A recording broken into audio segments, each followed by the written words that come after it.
You say that because you know I'm like the procrastination queen. Yes. I think what happens is I don't know what the right thing is, or like the right way, or how it's going to turn out well. And I'm afraid that it's going to completely fail, and then I'm going to fall off of a cliff, and then that'll be the end of it all. So everything ends in you falling off a cliff. Basically. Like Wile E. Coyote. Yeah.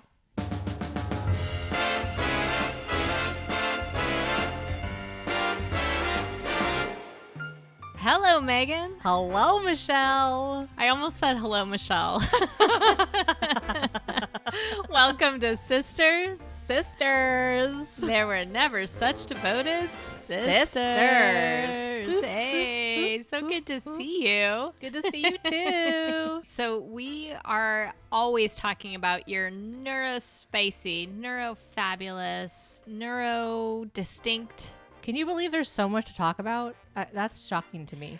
It is, yeah. And we really focus in on the ADHD right now, right? So we're kind of getting in that attention deficit, hyperactivity. We don't like to say disorder. We like to say distinction. What if it's the hyperactivity corner of my brain? You know, instead of disorder, it's corner. Yeah. I'll think on that one. I need to process that. To me. I was like, does it rhyme in your head? Is that what's in the... Yeah. Well, okay. I was thinking about like in my brain, you know, there's all these different levels and there's like a little weak corner of attention deficit that sometimes takes over the whole brain. And there's a whole corridor of hyperactivity. Oh, I like it. Okay. So the room in your brain is what we're talking about for sure.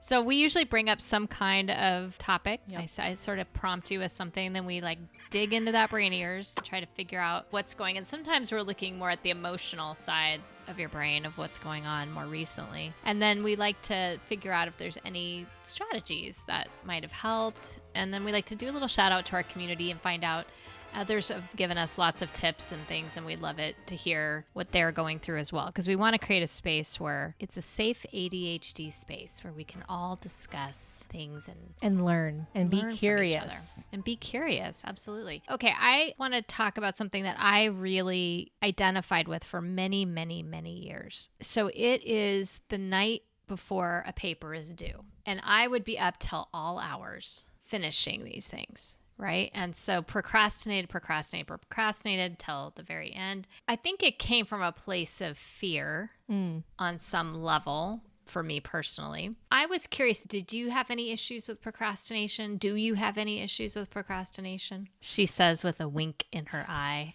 and a glow in her cheek. You say that because you know I'm like the procrastination queen. Yes. I think every paper I ever had to do, I'm so sorry, Mom. I did it. I was going until 2 or 3 o'clock in the morning, and she always helped me every time. She's a saint, truly. She truly is. I'm going to put her up for saint. I mean, she did make a lot of miracles happen. Yeah, it's true. I mean, so true. With you specifically. Yeah. Yeah. I'm going to put her up for sainthood. Yeah, absolutely. Saint Sylvia. So what does that look like now in your life? How does it, obviously I think most of us can relate to school potentially. Maybe some can't. I don't know. My very good friend in high school never procrastinated anything. And I always look at her to this day like, wow, you're amazing. You're reminding me of college and how I would work on papers well in advance because I knew that if I didn't, I couldn't pump out something good quickly. Whereas like my roommate, she could the night before procrastinate and she would get a B on her paper. And me, I would spend weeks on it and I would get a C. And I was just like, this is not fair. Or my friend in high school who would sit with me in world history and he didn't take one dang note. and he'd always get 100%. And then I would be copiously like, I'm like, oh my God, I gotta remember what and I would never get anything higher than him. Interesting. Yeah. So do you feel like you weren't procrastinating then, or it's just that it took you so long that it still seemed like, did you not even start, or do you not start things sometimes because you think it'll take too long? I think that's really what it comes down to. Yeah. Because things would just take me 4 or 5 times longer than everyone else. And I was like, this sucks. Why do I have to do this? Like, it's so hard, or it's just drudgery. Like, I thought it was going to take forever and for years, and I would never get it done. Like, I guess it is procrastination, but like, it's more of, I know it's going to take forever. And I think actually, no, this is a tough one. Okay. Let's go back for a second. Brain. I think what happens is I don't know what the right thing is, or like the right way, or how it's going to turn out well. And I'm afraid that it's going to completely fail, and then I'm going to fall off of a cliff, and then that'll be the end of it all. So everything ends in you falling off a cliff. Basically. Like Wile E. Coyote. Yeah. Yeah. Basically. Okay. So it could be anything. Yeah. Like I'm literally looking at a stack of papers on my bed right now that most likely just need to get shredded. But I'm not sure exactly, should I shred them, or should I really want to burn them, because they're the kind of papers you want to burn, but I don't know how to burn them. Can I burn them in California? And if I can, what do I need to use to burn them? Do I have to put them in like a metal tub? And then if I do, am I going to get into trouble because someone's going to rat me out and find out that I burned something in my backyard? You are on a military base, so probably don't burn things. Okay. That's good to know. By the way.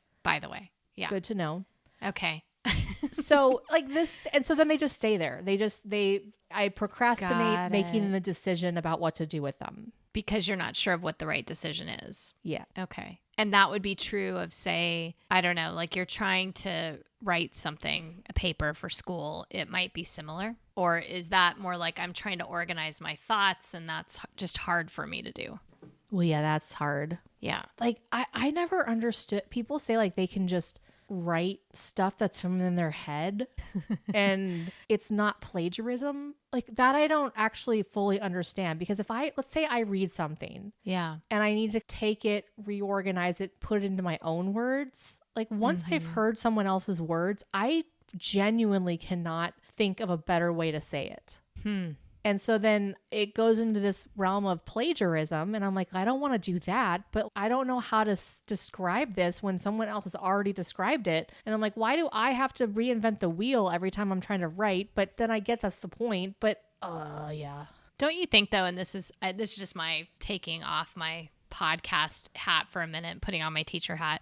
I think we ask people we ask them to write about things that they don't know well, right? Go research this thing and then write about it. I know that there are people who that's their skill and that's their job, people who write articles for a living. But in general, when somebody's writing a book or they're spending a lot of time knowing about that, for example. Yeah. And so when you know something well, it's easy to write about it, I think. That's true. Although I think for you, it still would be difficult to kind of put things in order, potentially. Oh, you've seen it. Yeah. I sent you my story, and it's all over the place. Right. I'm a master in theater, and if I had to write something about it, I would still struggle to write anything. And it would be easier for me to collaborate with somebody and work through it. But yeah, it's still the issue of I get to a point in my brain and it just goes blank, and I don't know. Yeah, where do I go from here? I think that's so interesting, because often in the work world we're asked to collaborate, and that's actually really hard for some people. Right? Where it's easy for you, I think for other people I've worked with in my area, that's not easy for them. Yeah, I would prefer to collaborate.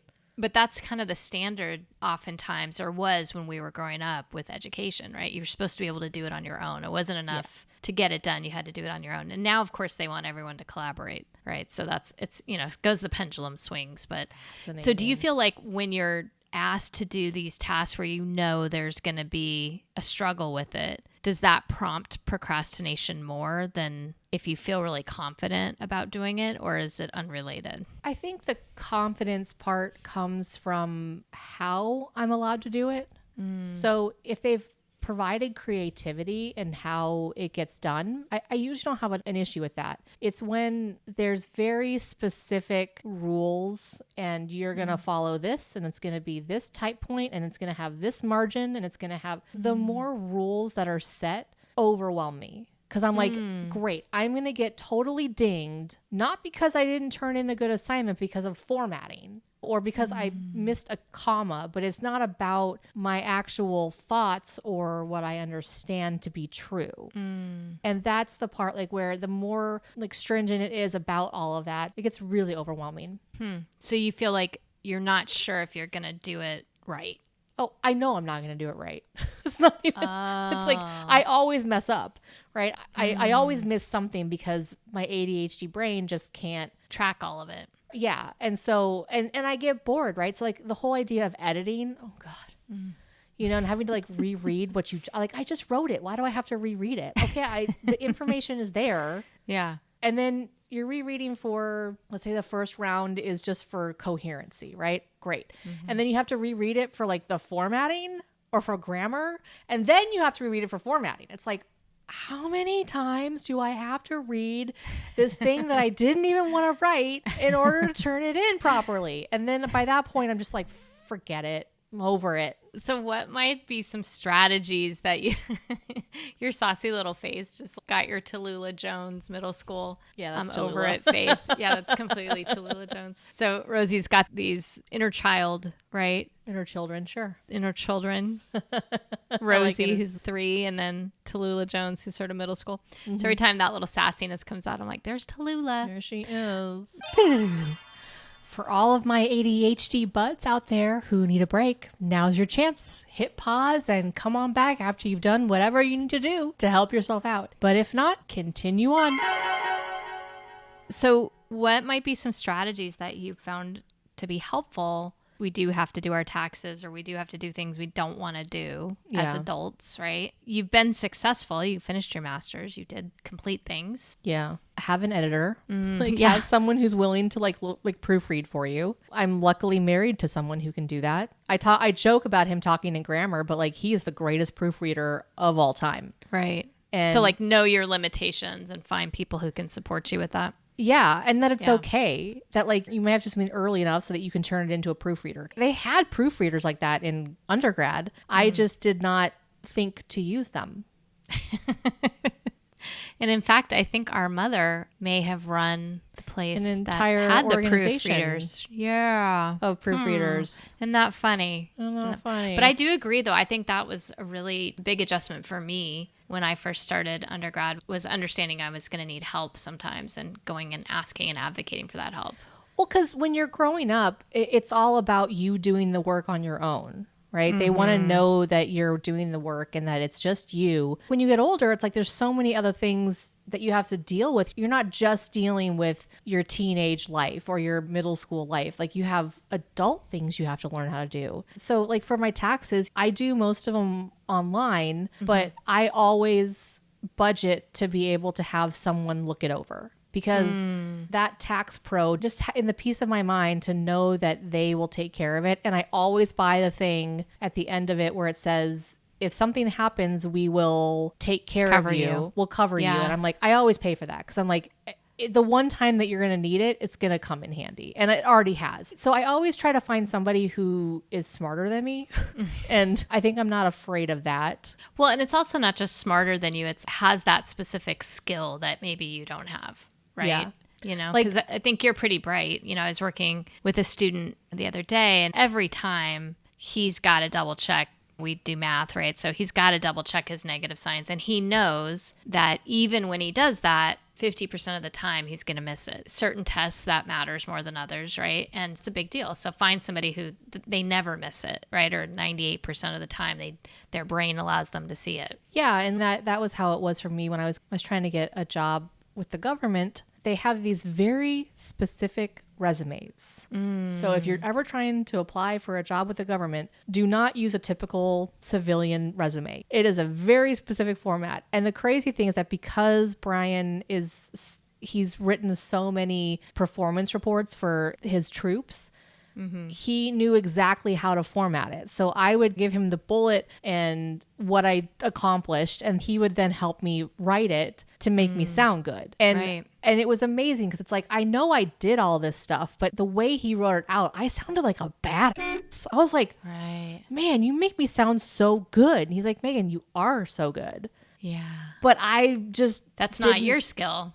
Yeah. No. Yeah. And, I was thinking about it. One of the things I did in terms of addressing sort of things that you need help with at certain times, I budgeted when my son was young to have somebody who came and cleaned the house. And I just budgeted for that because I knew I wasn't going to be able to do all of the things. I had so many more parts of my job being a mom that were new. And so I think that was like a limitation I understood for myself. So I like that idea though of acknowledging our limitations and going, okay, this thing is a little harder for me. I'm going to outsource this part of it and make a plan for that. Whether it's you have money to do it or you have friends who you can swap with or whatever, if you don't have the money like I currently am, it's like, well, maybe the floor doesn't get cleaned as often as I would want it to. Right. And that's just going to have to be okay because it's just not the priority right now. And yes, would I like to ultimately get there? Absolutely. But I'm not in that place yet. Right.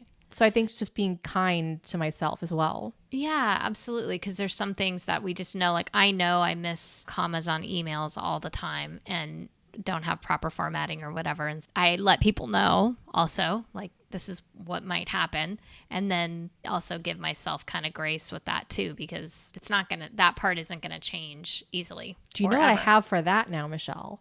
We subscribe to Grammarly. It's like this online, it's like a bot you can put on your phone. It'll check your text messages and your emails and that's nice. It'll now tell you like tone and how it's perceived. And so like, that's just what I do now because it's so much easier. I just don't have to worry about it. And there's now bots to clean our floors. I know. Right?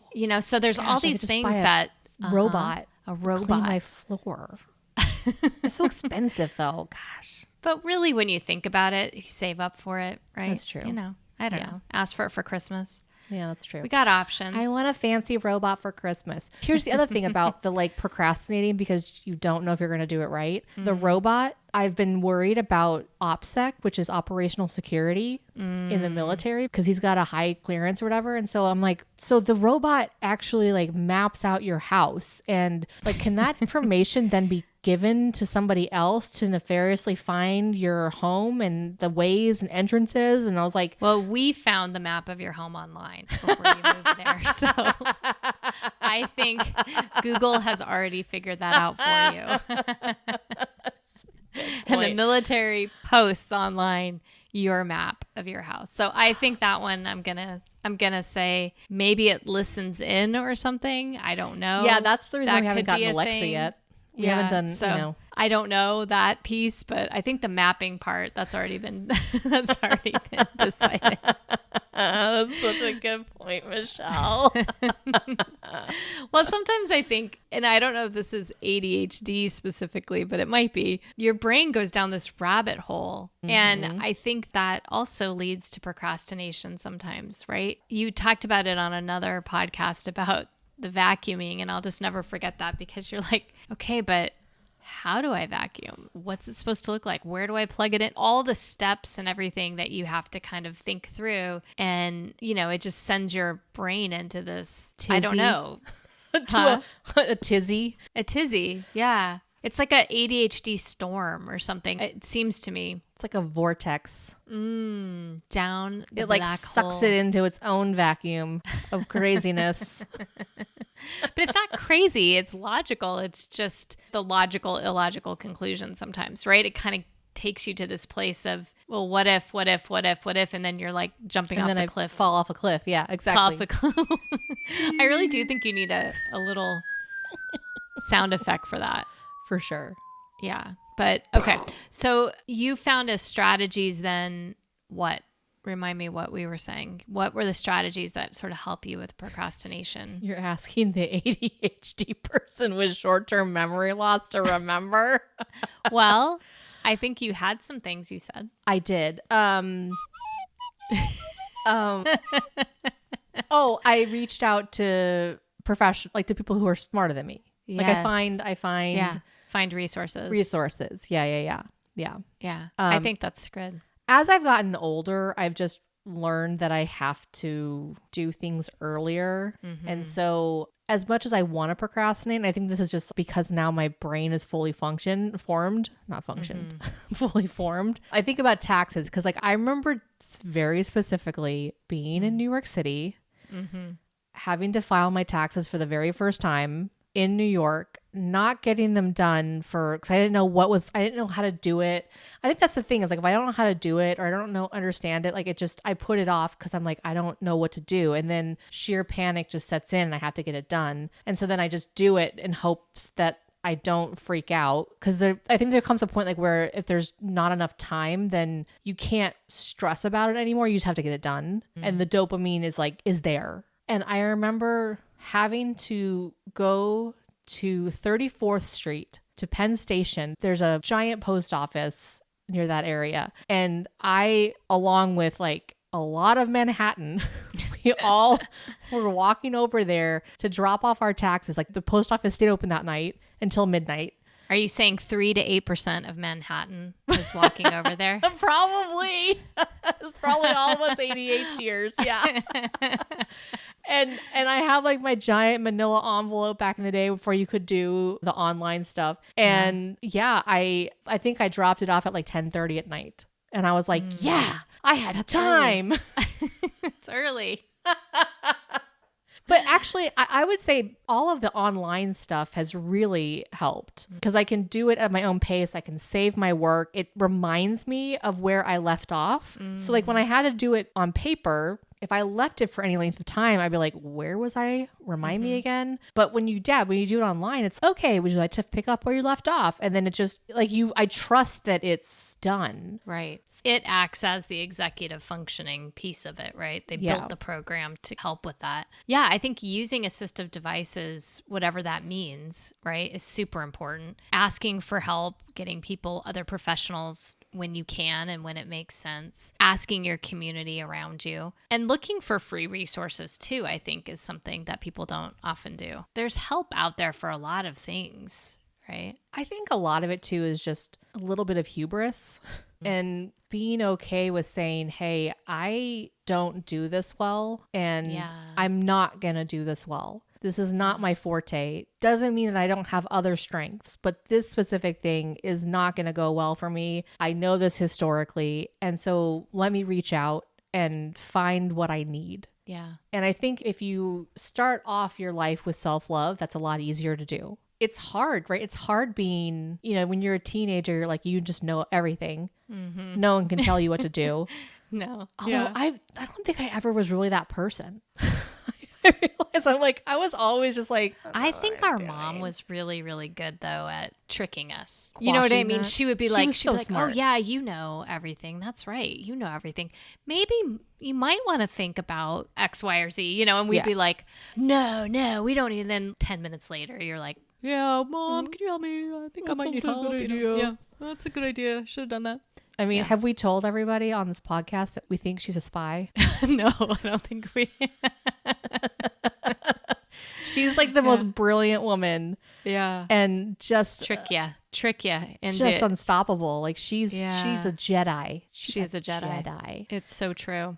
And I think she really helped you to figure out, I do think early on, how to come up with what your resources were and helped you, I think, map out timing of things too. I mean, I know you use that now more internally, but you use timers a lot to help you to not procrastinate, right? That's a big one that we've been working on and you've been working on the last little bit. But I think she kind of would do that for you, like go take a break and come back. And she would say that. I don't know that there was like a timer specifically, but I think that was one thing. And I do think also when you know something's going to be hard for you, part of what I've been learning a lot about is this idea that we can actually control the blood flow to our frontal cortex of our heads by saying things like, bring it on. We do that before we start the podcast, right? We can actually make ourselves just temporarily a little smarter by increasing how much blood's going to the front of our brains, which helps with executive functioning. I wonder if that's why I get tired afterwards. Cause what's the word? Like I'm putting this, I'm not falsely, but I'm manufacturing this dopamine that's not actually there? Could be. It's a good question. Yeah, you go sleep after we do these for a while, don't you? I do, yeah. Or you like lay and watch Drag Race or something. Oh, I love right? Drag Race. It's that time again, folks. So do what you gotta do. Get a snack, stretch your legs, go to the bathroom, or maybe you're listening to me in the bathroom. Who knows? Either way, enjoy your break or otherwise continue on.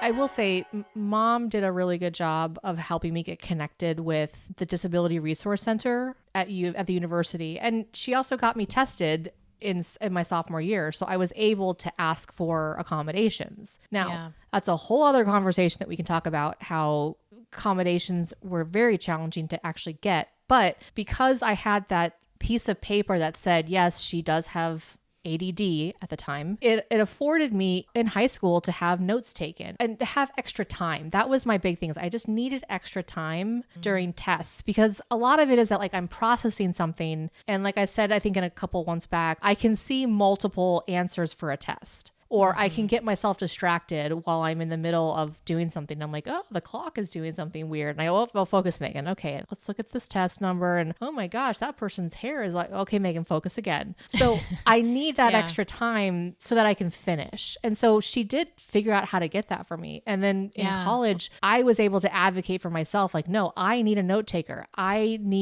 God, I love the note takers. They were so helpful. I need extra time for my tests. I need to become a preceptor so that I can learn earlier than everyone else. I'm not learning in the middle of class in a 500 person class. And so I think that that's a huge thing too. Absolutely. And I think really amazing, given there wasn't a real structure for that at that time. I mean, it was starting. There was a beginnings of it, but it definitely wasn't something that was well known. Yeah, she was on the forefront of all of that. Absolutely. Absolutely. And still to think you had that advantage, and yet how long had you gone without it, and what did that mean for you, right? And I was thinking about this book that I had just been starting to listen to, that Better Late Than Never, where the author was talking about just being diagnosed at 51 and thinking I'm 50 right now. And so thinking like your whole life to not know really what was going on and being in it alone. And even though you did know somewhat, we still didn't as a family or a community know how to support you with it.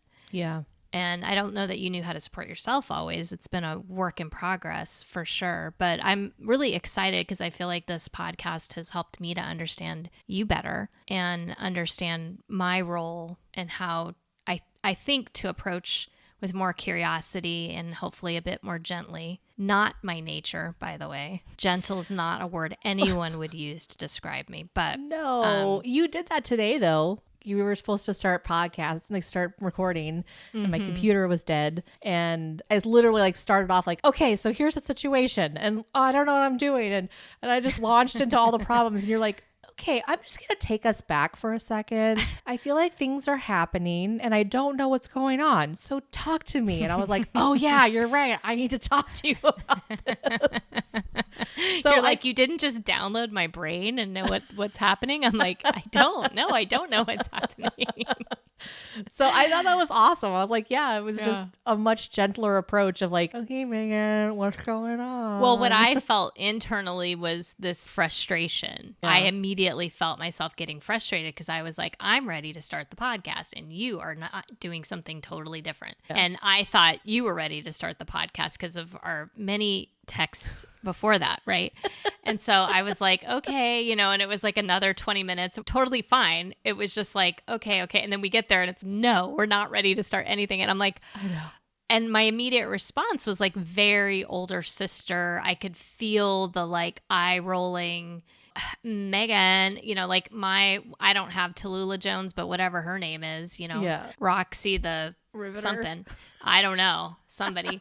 Anyway, my middle school feeling came up, and I have felt that as a parent too, where this well of frustration or feeling that something's out of your control that you can't control. And I think that's one of the hardest things from being someone who loves somebody with ADHD is how many times whatever's going on for them is going to conflict potentially or derail the path you were on, right? Yeah. I was like, oh, right. And like, I really do feel like this podcast, this process has helped me to mature out of my eye-rolling middle school days, but also take a breath and just be like, okay, let's be curious about this together and see if we can problem solve. And I think you actually said that. You're like, I need you to help me problem solve right now. And I was like, well, I'm only seeing the same view. Anybody who's watching us I'm like, Michelle, on YouTube there's is a thing on my desk and I can't, and then this thing's not working over here. And then I was like, okay, stop. We need to FaceTime. And you need to show me what you're talking about because I have no clue. I thank you for saying that I had grown, because I do feel like I was like, I do remember myself like, okay, let's breathe and like, we'll figure this out together. So yeah. No, it was great. You know, it's interesting. We've talked about this before in private, that like the word troubleshoot actually can help. Because if there's an issue, like, and you want to help, but like you don't know how to, or you don't know it needs to be troubleshot. I had gotten so flummoxed by the fact that my computer did not turn on. And I was like, and then all these other things from before that have happened and that I've procrastinated, right? Like I know that for some reason, I don't have a power cable for this computer. And I've known I don't have one for a long time, but I was able to kind of make it work. And then this procrastination of not doing it all just hit at once. Yeah. And it's fascinating too, because I was like, okay, I'm trying. I let you know last night and I let you know in the middle, and I'm like telling you. And then I turn on the computer and I did not expect this to happen. And I could feel myself all over the place and not knowing how to communicate and just let's fix it all because it's all burned to the ground. Let's just start over again. Yeah, it's funny because when you say that, it feels like that to me too. And if I let myself go there with where you are emotionally, then we're both just like amplifying and it's amping up. And so it's super easy because you do feel things so tremendous in such a tremendous way. And you bring that emotion in like amazing ways. I mean, it's what makes you an amazing actor. It's what makes you so fun to be around. But it's also the thing when things are going in a more difficult direction that I have to be. Somebody asked me, how do you deal with this person that at work? They're like in a different department. So it's not like even anybody like I see every day, but they're like, how do you deal with it when it gets bad? That has just tremendous amount of emotion. That isn't ADHD, but it's just extremely emotional. And I said, I realize I have to picture that I'm on the side of the river and that their current is flowing by me, but I'm not getting on a raft to go down that river with them. And I just have to sit there and visually be like, okay, let them have that moment so it can flow through, but it's not mine to hold or mine to be in. And I think those boundaries can be really, really hard, especially with family members, right? Anyway, it can be hard to have those boundaries, to say it in a way that isn't eye rolling, right? Like the eye rolling is a boundary. It's just not a helpful one. Yeah. Do you know what I mean? Or the criticizing can be a boundary. This is your problem. You're the issue, but it's not a helpful one. And you said something around that. You said, okay, let's take a second because I feel like you're frustrated about this whole thing. Or you said something about like my emotions. And I realized, I was like, oh, no. I'm not actually frustrated. Yes, I am. But I was like, that's why I used the word troubleshoot. Because I was like, okay, I know that troubleshooting is like the word that I can use to help her know that I'm not mad right now. I just am flummoxed is the best word, but I couldn't say it at the time. So I think it's interesting how like all of these conversations that we've had have really helped that moment, right? That moment today could have derailed us completely, and it would have in the past, right? When we were like used to be so enmeshed, like that would have derailed us. And so for you to be able to have you on your side, like my current, you know, doing its thing, going all over the place, you were able to step aside and say, okay, wait. And that helped me to also step aside. So it's pretty amazing. Yeah, it feels good. I do think like when you're trying to stop current, it's a good analogy. Like you are not going to stop a giant flood of water coming towards you. What's going to happen is you're going to get flattened. But figuring out how to do that, and also the other person it's exhausting for them too, right? Like they need to be able to let their emotions out in ways. But again, you have to do that in ways that are helpful and healthy and not, there's a lot of ways to try to put up boundaries, but they don't all work, right? The fact that we're talking about currents right now, I keep having like a picture of a tsunami in my mind. And that if there's such an extreme event that occurs, that like it pulls back and then it becomes this crazy force that bulldozes everything in their way. But like if you just have a normal wave, some days the waves are a bit higher than the others, or some days they're really strong, and some days it's like little laps, you know, like because I live on a beach now, I can see these differences in the waves every single day.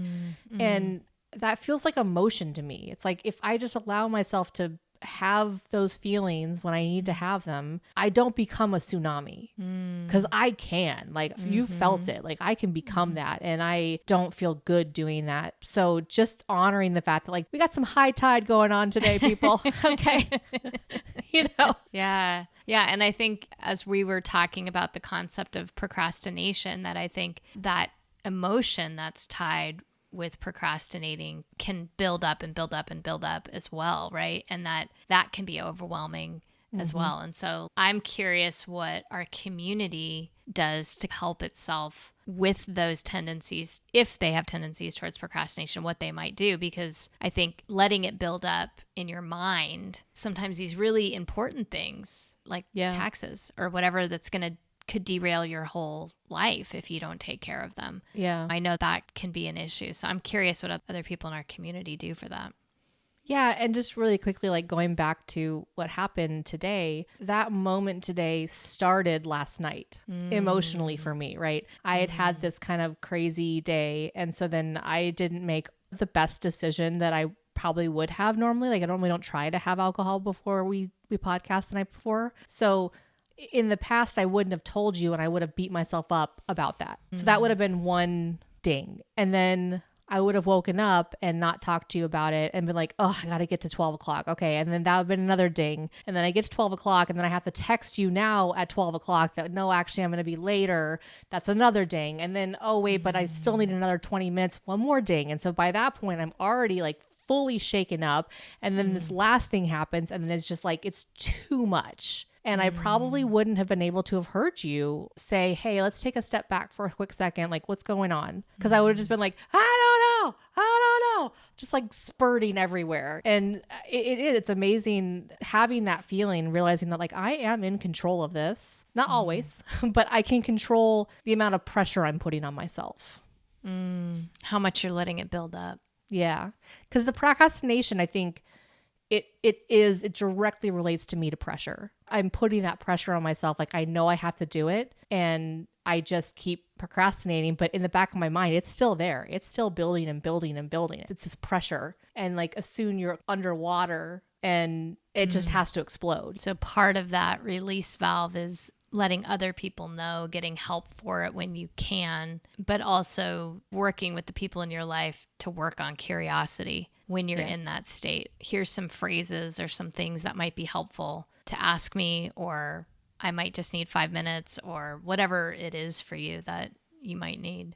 And on the other hand, like, hey, when I'm in these situations, like what could help you? What could I say if I actually can recognize it? Because I think that's what was really cool about today is that we both used techniques today that we have talked about in the past.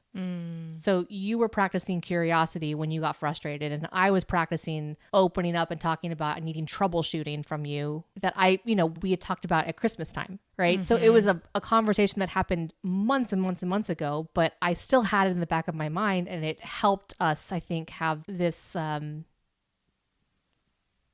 adult experience, like adult sister experience.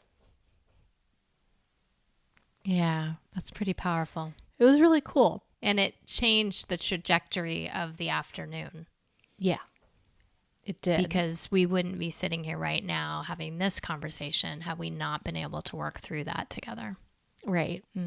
It just gives me hope. It's like, it gives me a lot of hope that we can, that like as a family, as a society, like we can all grow. And we just have to all take responsibility for our own actions and be okay with yeah, I'm going to look like a jerk sometimes. And I'm going to have to tell really hard things sometimes. But it's worth it in the end. Thank you for being vulnerable and sharing with me today. Thanks for being curious and not eye rolling, like explaining the eye roll. Keeping it as an internal eye roll and adjusting quickly. Yes, yeah, it meant a lot to me. Me too. Love you. Love you too. Bye. Bye.